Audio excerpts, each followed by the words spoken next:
नमस्कार, स्वागत है आपका सत्य हिंदी के खास कार्यक्रम सुनिए सच में। मैं हूं नीलू व्यास और इस प्रोग्राम के जरिए आप तक पहुंचाती हूं दिन भर की 5 बड़ी खबरों का विश्लेषण। तो चलिए शुरुआत करते हैं आज की हेडलाइन से।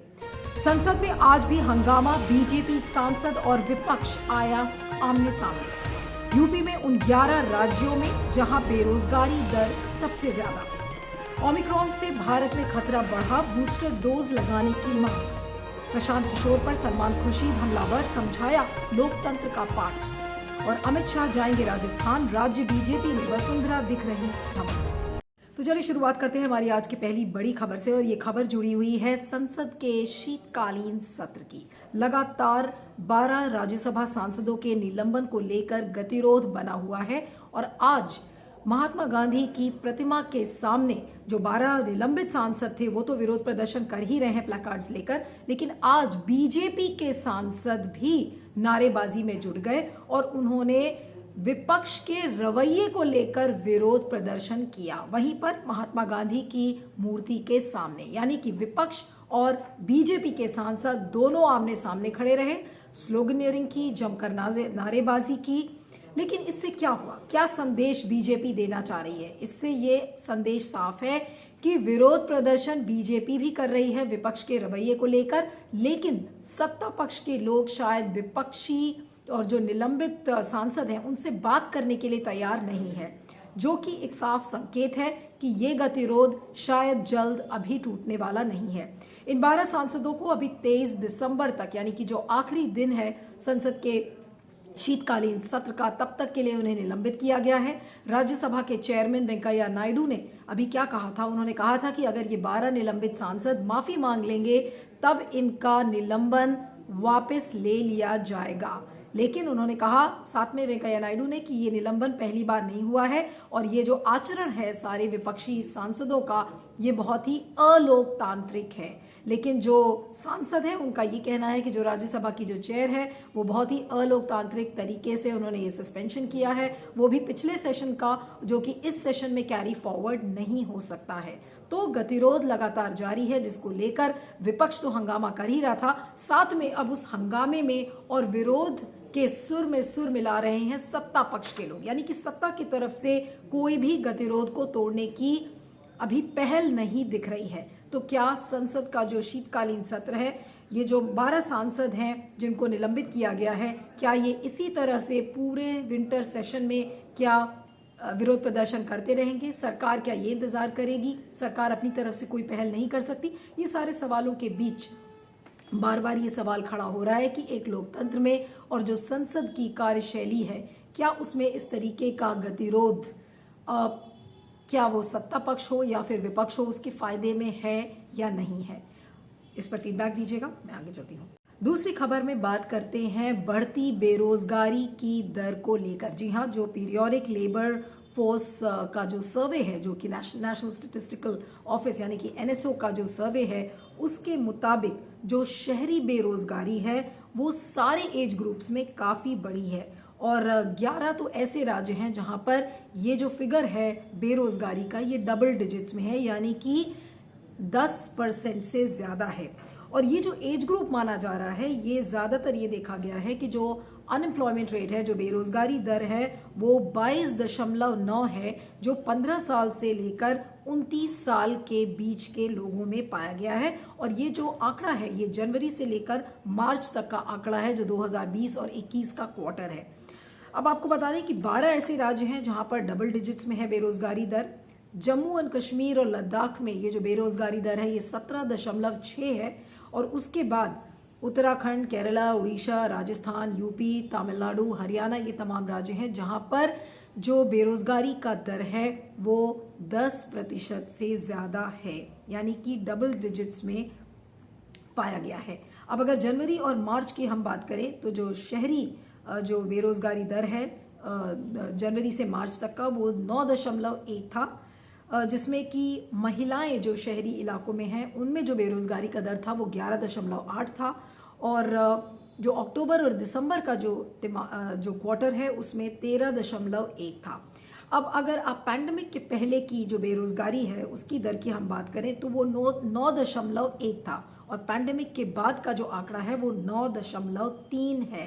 यानी कि 11 वो राज्य हैं जहां पर अनएम्प्लॉयमेंट रेट यानी कि बेरोजगारी दर ज्यादा है, और अक्टूबर और दिसंबर के महीने में भी ये बेरोजगारी कम नहीं हुई है।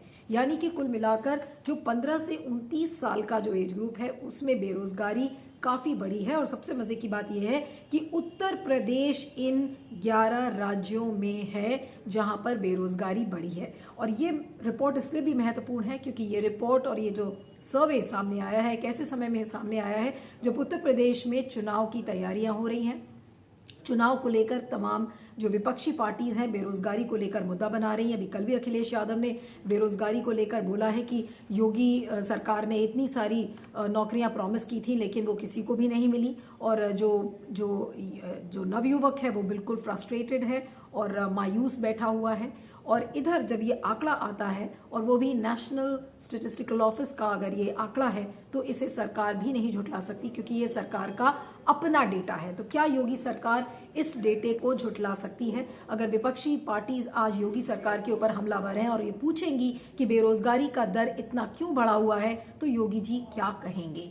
तो बेरोजगारी एक मुद्दा मुझे लगता है कि आने वाले चुनाव में जरूर बनेगा और इस सर्वे को जरूर उल्लेख में लाया जाएगा और इसको बतौर एक उदाहरण के रूप में इसे विपक्षी पार्टीज एक मुद्दा बनाएंगी। लेकिन क्या कहेगी योगी सरकार? क्या अभी भी यही कहेगी कि नहीं ये उत्तम प्रदेश है जहां पर हमने इतने लाखों लोगों को नौकरियां दी? कैसे डिफेंड करेगी योगी सरकार, ये देखना होगा।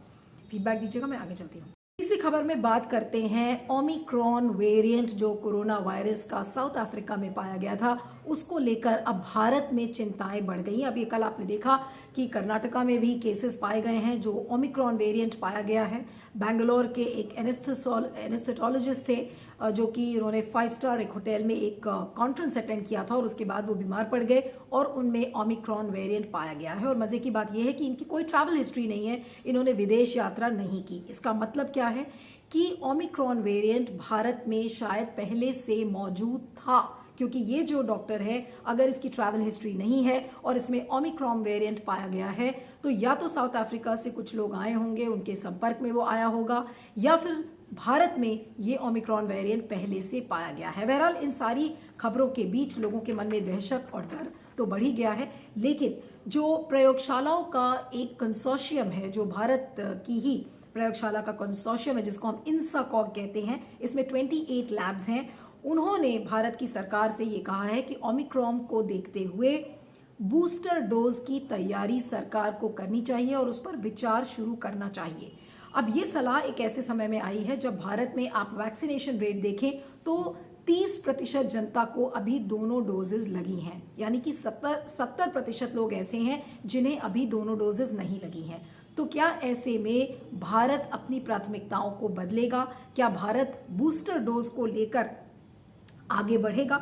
लेकिन जो इंडियन SARS-CoV-2 जीनोमिक्स यानी कि जिसे आप इंसाकॉग कहते हैं, उसने एग्जैक्टली केंद्र सरकार से क्या कहा है? उन्होंने कहा है कि जो हाई रिस्क और हाई एक्सपोजर वाले लोग हैं उनको बूस्टर डोज देनी चाहिए। बूस्टर डोज को लेकर जो अमेरिकन गवर्नमेंट के जो हेल्थ एडवाइजर हैं और जो टॉप हेल्थ एडवाइजर एंथनी फॉची, तो उन्होंने भी कहा है कि अगर लोग वैक्सीनेटेड हैं, उनका टीकाकरण दोनों डोजेस का हो भी चुका है, तो भी उन्हें बूस्टर शॉट्स देना चाहिए। यानी कि एक साफ मैसेज है कि ये जो कोरोना है ये अभी जल्द खत्म होने वाला नहीं है। लगातार ये वायरस म्यूटेट कर रहा है, कई म्यूटेशंस हैं और ओमिक्रॉन के तो करीब 35 से 40 म्यूटेशंस की बात कही जा रही है, कुछ लोग 25 कह रहे हैं। तो अगर वायरस इस तरीके से म्यूटेट करता रहेगा तो बूस्टर डोज को भी हमें टीकाकरण के पूरे इस लैंडस्केप पे प्राथमिकता कहीं ना कहीं देनी होगी।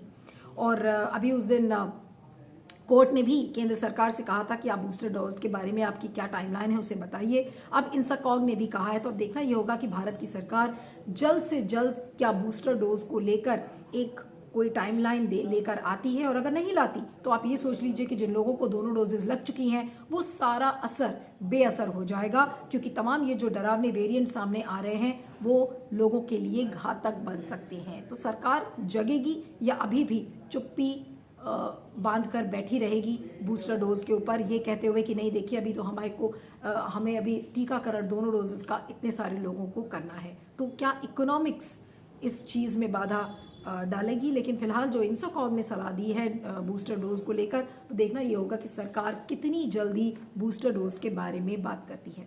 फीडबैक दीजिएगा, मैं आगे चलती हूँ। अगली खबर में बात करते हैं चुनावी रणनीतिकार प्रशांत किशोर की। कल जिन्होंने राहुल गांधी पर हमला बोला था, उन्होंने कहा था कि किसी एक व्यक्ति विशेष का दैवित्य अधिकार नहीं हो सकता कि किस तरीके से विपक्ष में एक लीडर चुना जाएगा, यानी कि विपक्ष का नेता चुनने के लिए कौन होगा वो एक इंडिविजुअल का दैवित्य अधिकार नहीं है, डिवाइन राइट नहीं है। उसी को लेकर आज कांग्रेस के वरिष्ठ नेता और पूर्व केंद्रीय मंत्री सलमान खुर्शीद आज प्रशांत किशोर को लोकतंत्र का पाठ उन्होंने पढ़ा दिया और हमलावर होते हुए उन्होंने ये कहा कि लोकतंत्र के बारे में प्रशांत किशोर की जो सोच है वो बहुत अजीब है। उन्होंने कहा कि सिर्फ चुनाव जीतना राजनीति नहीं है और अगर पीके को लोकतांत्रिक व्यवस्था समझ नहीं आती तो स्कूल वो वापस जाकर उस पाठ को पढ़ सकते हैं।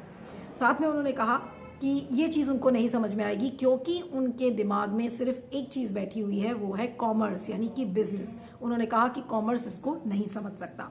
साथ में उन्होंने एक और ट्वीट किया जिसमें उन्होंने लिखा कि लोकतांत्रिक पसंद जो कांग्रेस कार्यकर्ताओं की है उस पर सवाल उठाने के लिए पीके ने यानी कि प्रशांत किशोर ने देवत्व का इस्तेमाल किया है।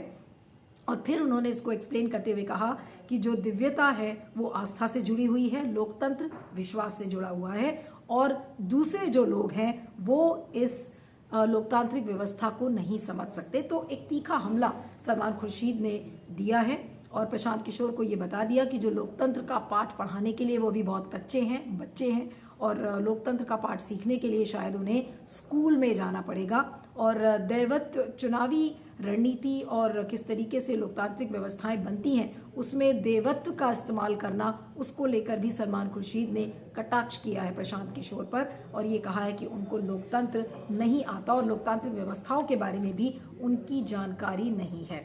लेकिन जो एक गतिरोध बना हुआ है प्रशांत किशोर और सलमान खुर्शीद में, और वो ये जो कड़वाहट है वो इसीलिए है क्योंकि प्रशांत किशोर अभी हाल में ये खबरें आ रही थी कि वो कांग्रेस ज्वाइन करेंगे, कांग्रेस में शामिल होंगे, लेकिन ऐसा नहीं हुआ। उसके बाद तृणमूल कांग्रेस में तो वो बतौर चुनावी रणनीतिकार काम करते ही हैं, लेकिन हाल में जितने भी कांग्रेस के नेता जो तृणमूल में शामिल हुए हैं तो कथित रूप से ये कहा जा रहा है कि इसके पीछे प्रशांत किशोर का हाथ है, यानी कि प्रशांत किशोर की वजह से कांग्रेस पार्टी को तोड़ा जा रहा है, उनके तमाम लीडर्स तृणमूल में जा रहे हैं। तो इसी चीज को लेकर उसके बाद फिर ममता बनर्जी ने कहा कि यूपीए कहाँ है, कोई यूपीए नहीं है। और उसके बाद प्रशांत किशोर का ये कहना कि डिवाइन राइट नहीं है किसी इंडिविजुअल का, क्योंकि उसमें ये कहा गया था कि जो प्रशांत किशोर ने कहा था कि जो विपक्ष का नेता है वो लोकतांत्रिक तरीके से चुना जाए। तो उसी को लेकर आज सलमान खुर्शीद ने उन्हें लोकतंत्र का पाठ पढ़ाया है। लेकिन अब देखना ये होगा कि कांग्रेस अपनी नाव को कैसे बचा के रख सकता है, कि कैसे ज्यादा से ज्यादा लीडर्स दूसरी पार्टीज में या तृणमूल में शामिल ना हो, और प्रशांत किशोर को कंटेन करने की स्ट्रैटेजी क्या है कांग्रेस के पास। क्योंकि प्रशांत किशोर इस समय पोचिंग गेम में बिलीव कर रहे हैं कि ज्यादा से ज्यादा कांग्रेस के नेताओं को तोड़ो, कांग्रेस को कमजोर करो, तृणमूल को मजबूत करो और उसका जो राष्ट्रीय फुटप्रिंट है उसको बढ़ाओ। क्यों? क्योंकि तृणमूल को एक प्रबल विपक्षी विकल्प के रूप में उभरना है। तो क्या कांग्रेस को रौंद कर तृणमूल कांग्रेस आगे बढ़ सकती है, और क्या प्रशांत किशोर का जो दिमाग है उसमें कितना सफल हो पाएगा, ये देखना होगा। फीडबैक दीजिएगा, मैं आगे चलती हूँ। अगली खबर राजस्थान बीजेपी की राजनीति से जुड़ी हुई है। अब ये बताया जा रहा है कि 5 तारीख को यानी कि 5 दिसंबर को गृह मंत्री अमित शाह प्रतिनिधि सम्मेलन का एक समारोह है, उसको लेकर वो जयपुर जा रहे हैं, वहां पर मुख्य अतिथि के रूप में जाएंगे। लेकिन इसके पहले वसुंधरा राजे का जो कैंप है उसने क्या किया था, उनकी जो देव दर्शन धार्मिक यात्रा है उसको लेकर बहुत उत्साह था। जो वसुंधरा राजे के जो समर्थक थे वो तमाम सड़कों से लेकर सोशल मीडिया पर बहुत ज्यादा सक्रिय नजर आ रहे थे। और अभी हाल में जो उपचुनाव हुए थे और जो पंचायत के चुनाव हुए थे उसमें वसुंधरा राजे बिल्कुल गायब थी, और बीजेपी का जो परफॉर्मेंस था, बीजेपी वहां पर ठीक परफॉर्मेंस उसका नहीं था, बीजेपी को हार का सामना करना पड़ा क्योंकि वसुंधरा राजे वहां पर मौजूद नहीं थी। उसके बाद वसुंधरा राजे ने अपना दमखम, अपना शक्ति प्रदर्शन उन्होंने इस देव दर्शन धार्मिक यात्रा के जरिए दिखाया। अब क्योंकि अमित शाह जयपुर आ रहे हैं और जयपुर में इस सम्मेलन में वसुंधरा राजे अगर वहां आती हैं तो ये मुलाकात उनकी अमित शाह के साथ काफी अहम मानी जा रही है। और आने वाले दिनों में अभी ये कोटा, बारा, करौली, श्री गंगानगर में पंचायत के चुनाव हैं, तो ऐसे में अब सवाल ये खड़ा होता है और सबकी निगाहें इस बात को लेकर टिकी हुई हैं कि वसुंधरा राजे और अमित शाह के बीच में क्या बात होगी।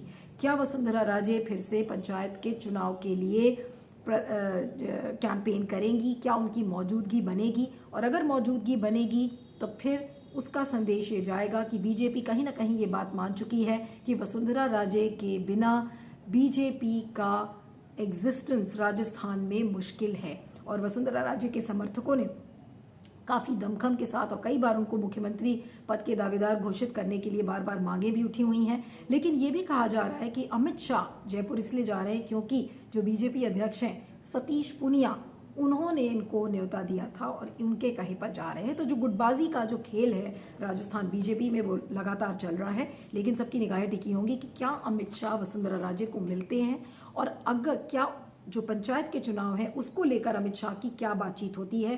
क्या वसुंधरा राजे मानेंगी कि वो पंचायत के चुनाव में फिर से सक्रिय हों और उसी तरीके से बीजेपी का बचाव कर सके। तो ये सारे सवालों के बीच अब अमित शाह का दौरा होगा और देखना यह होगा कि क्या इस गुटबाजी को अमित शाह खत्म कर पाते हैं या नहीं कर पाते।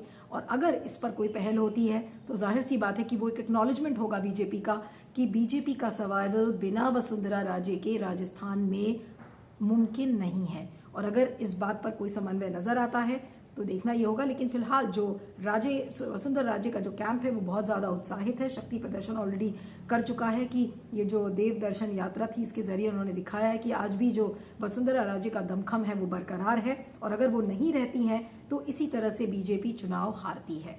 तो अब देखना यह है कि अमित शाह वसुंधरा राजे से क्या बात कर पाते हैं और क्या इस गुटबाजी का कोई अमित शाह ठोस इलाज निकाल पाते हैं या नहीं निकाल पाते। सुनिए सच की 5 बड़ी खबरों में इतना ही। आप मुझे ट्विटर पर फॉलो कर सकते हैं। मेरा ट्विटर हैंडल है @नीनू317। आप देखते रहिएगा सुनिए सच और बने रहिएगा सत्य हिंदी पर। Thank you so much. सत्य हिंदी का ऐप डाउनलोड करें गूगल प्ले स्टोर पर।